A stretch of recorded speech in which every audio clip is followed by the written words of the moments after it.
When it comes to creating a killer YouTube video, idea and execution are everything. But how do you do it? For a banger video, your idea should be 1, highly, and 2, Enter April Lynn, a YouTube expert, although she prefers to be known as a YouTube big sister, who's cracked the code on how to create a killer video. In less than 6 months, April Lynn has amassed 30,000 subscribers and over 600,000 views from 2 of those said killer videos. And it's not the first time she's done this. I think within between 4 to 6 months, I had over 20,000 subscribers. And so what is April Lynn's superpower that makes her stand out? Well, simply put, she is the master of research, compiling hundreds of pages of notes into digestible frameworks for you. And the good news is she's here to teach you the process. I will spend hundreds of hours, and that's not an exaggeration, just analyzing all of the videos I can find. In this video, April Lynn will share her insights and strategies into coming up with compelling video ideas, creating effective thumbnails, and crafting engaging intros. She'll also talk about her own YouTube journey, burning out with her first channel, but bouncing back with a new approach. I had the lowest moment of my YouTube journey 2 weeks before I got my big break on YouTube. And if I had given up then, none of this would have ever happened. If you're a struggling content creator still trying to figure out YouTube, this is a video for you because it's one of the most comprehensive conversations we've had. And April Lynn's insights could be the game changer you need. What I propose is you have 3 types of videos in your arsenal, and each of those have a different purpose. So if you're all ready, I think this deserves a double finger snap. What are the elements of a good video idea? Yes. So for a banger video, your idea should be 1, highly interesting, not just because they are searching for that particular thing. If in a complete vacuum, the idea just pops in front of them, they're like, ooh, that's interesting. I want, it's interesting enough to break them out of whatever they're already set on. And 2, broadly appealing, right? It cannot just apply to people who already know you. And the goal for your video idea is, even if you have no idea who the person is, would you still want to click on a video about that thing? Think back to a time when you discovered a new channel on YouTube. Typically, it's from a video you discovered on the YouTube homepage or from a video on the suggested video column on a watch page that was broadly appealing and highly interesting. It caught your attention. And the pitch of a video itself negated the fact that you'd never heard of the channel before, right? But how do you come up with these banger or killer video ideas? Do you ever think about going on YouTube and you want something specific and you just can't find it? It's not there. If you like something, I guarantee you there are going to be other people in the world who also like that thing. You can be the person to kind of fill that gap. Maybe it works, but maybe it doesn't. I think it's really important to view videos not as end-all be-alls, but as experiments. It's hard, it's not guaranteed, but if you do it and are successful, you're set. You have that thing that everyone is searching for. Yeah, April Lynn touched on a couple of things here that can make or break a video. The niche and the packaging of a video. We'll talk about packaging in a moment, but niche can be a somewhat argumentative topic for YouTubers. So I wanted to know from April Lynn whether or not you need to niche down to be successful. In order to, be successful on YouTube for the most part, you have to operate within a certain niche because you want people to be able to come for you consistently for a certain problem. But I think that's when it gets a little bit different, because I think where most people think of niche as I am in the YouTube advice niche. I need to make YouTube, I need to make stuff about YouTube advice, when actually your niche is your audience and their problems. And so if you think about it more towards what is my audience and what are their problems, don't think about you as I am in this niche. Think I am serving these people and these people have these problems and this is how I can fit in and this is how I can help. And that kind of opens you up more. I do definitely subscribe to this concept of understanding your audience, not just their problems, their goals, their fears, their habits. The more you understand the viewer, the more you can tap into their psychology, their emotions, and create a connection at a deeper level, as opposed to just a standard niche or topic. And this is why it can be a really useful exercise to develop the ideal viewer of your channel from a personality perspective, and not just from a topic or interest point of view. Let's move on to elements of a good thumbnail, how do you condense the 30-minute epic into a 3-minute answer? The most important things for a thumbnail, first of all, is, again, you got to start with a good idea. Second, the most important thing is the curiosity gap. You want to open a loop now in terms of suggesting some sort of unanswered question. If you think about a thumbnail, it's kind of broken into 3 parts, right? Which is the psychology of the click in the first place, then the thumbnail design, and then I guess like testing and checks. The other part of psychology to mention is scroll stoppers. And so as humans, our brains are biologically wired to be attracted to certain key things that was like necessary for our survival. If people don't first notice it, they're never going to see it. And so when it comes to scroll stoppers, those are things like faces. Faces, as we know, do pretty well in thumbnails. And this is due to something called familiarity bias. We're more drawn towards things that we're familiar with versus those that we're not familiar with. So if you're a newer, smaller YouTuber and people aren't familiar with you yet, there are other ways you can hack familiarity bias in terms of, you know, can you include the like UI or UX of something that is familiar, like breaking news or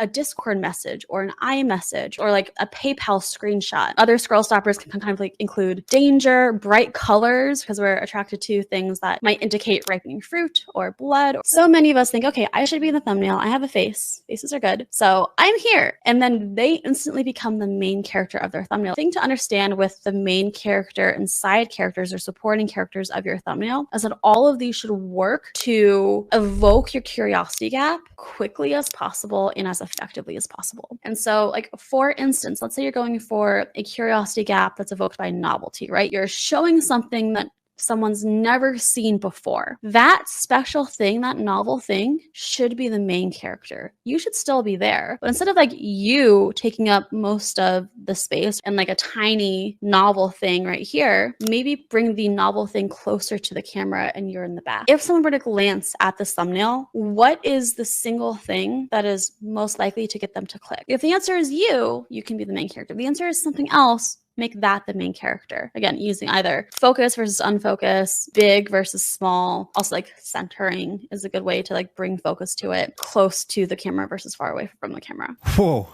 I told you that was April Lynn's superpower. Hundreds of hours of research. And all of those visual examples and explanations direct from April Lynn's 30-minute killer video on thumbnails. You definitely need to check it out. Now, having said all of this, April Lynn's killer video on thumbnails isn't the most popular video on her channel.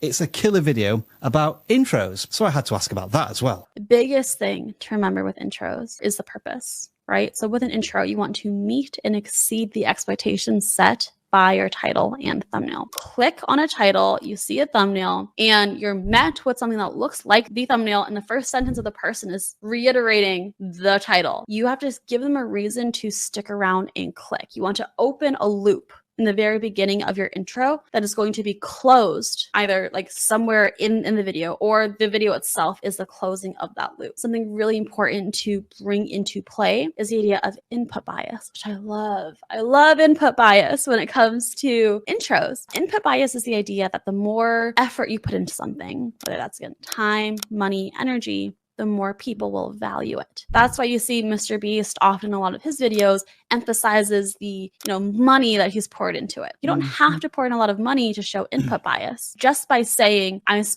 written hundreds of pages of notes in this, like on this topic, and like briefly showing those notes, you give viewers the idea of how valuable this video is. They're more likely to stick around. If you keep it to something somewhat short, you make sure that you're saying everything that you need to, nothing that you don't. The last sentence of your intro is the biggest reason why people are going to keep watching. That's kind of like your promise for the video. So you have to make that promise, that oath in the beginning, very, very, very good. Hopefully what you should be starting to see now is a series of frameworks. One for the video idea, another for thumbnails, and now we have one for the hook or intro. These frameworks allow everything to be repeatable, something that can be applied every time you make a video. And this is just the beginning. Are you front loading your your effort and time into this packaging, or is it being spread out across the whole video? I put a lot of effort into coming up with an idea. A lot of my effort is just spent like doing the research and getting it all into like a framework or an outline that I think is going to work. I'll go through my entire script line by line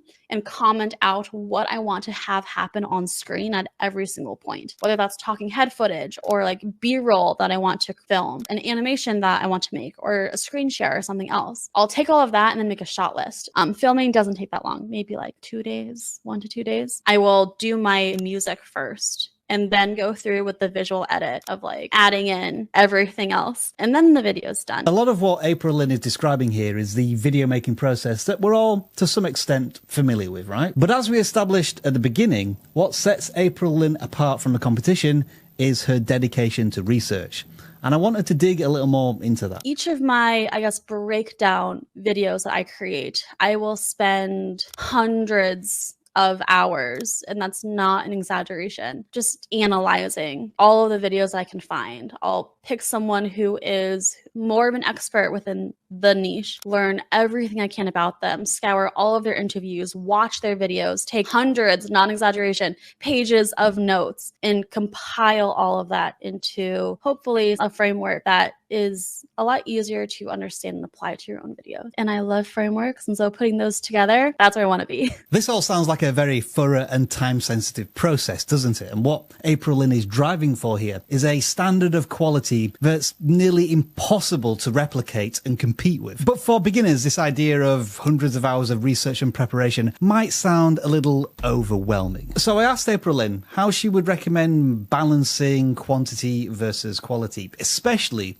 if you're just starting out and trying to establish a routine. Focus on quality if you're already confident in your quantity. All of your discipline should go into setting a deadline. On Thursday mornings, I upload, no matter what. In doing that, until you no longer feel like it's a question of, am I going to keep doing YouTube? Like, am I going to make a next video? Like, it's always like, oh yeah, of course I'm going to make a video. If I want to get better, I know that I have to add time. Keep sticking to your set like upload schedule until you feel like you've plateaued in quality. This is as best as I can do in this amount of time by myself. That's when you think about, okay, can I give myself more time maybe to try to up that quality? And that's what I did, right? It's like once I reached that baseline, I was like, okay, I think I can make a much better video if I gave myself an entire week to work on a video instead of just 3 days. And did April Lynn get monetized within 90 days? Yes, along with 30,000 subscribers and over 1 million views. But what you might not know about the April Lynn story is that this isn't her first successful YouTube channel. Back in 2021, she found success in a completely different niche, but it didn't have a happy ending. My first channel ended up going viral with an NFT video. This was during the huge NFT hype and craze back in, what was it, 2021? Going from literally knowing nothing about YouTube, not even liking taking pictures of myself at all. Between 4 to 6 months, I had over 20,000 subscribers. I was one of the relative like thought leaders within the NFT industry. I was getting publications about me. I think I got on the news once as well. I was told niche down to blow up. Never burned out nearly as hard as I did a few months into that channel because I couldn't bring myself to make another video. I hated what I was doing. It took about a year away from YouTube to figure out what went so wrong so fast and what I wanted to do next. Started a brand new YouTube channel, and here we are. There was one word sounding off like a klaxon in my head as April Lynn was describing her experience with her first channel: burnout. So what did she learn, and how is she going to avoid it this time? What I propose is you have 3 types of videos in your arsenal, and each of those have a different purpose. You have your banger videos. Those are ones that are meant to grow, meant to reach a new audience. The success metric for that video is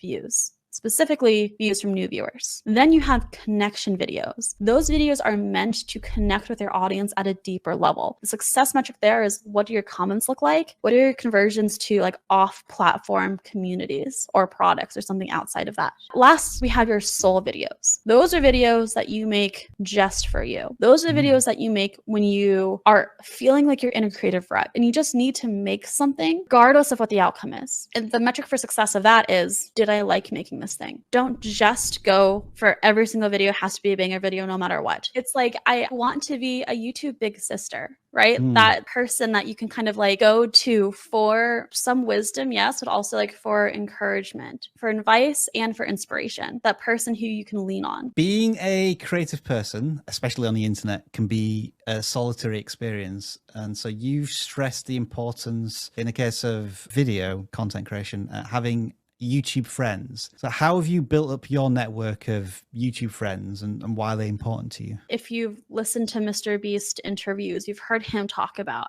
how he had his group of YouTube friends and they just were all YouTube obsessed together and they all grew together and they talked all the time. And I'm like, man, I am alone in this apartment. Like, I need something like this. That was one of my goals for 2023. I met one person, her name's Stella. She's incredible. We started talking by like meeting each other and then thinking, hey, we both view YouTube in a similar way. We have very similar attitudes, even though our channels are completely different. And that was the most important piece.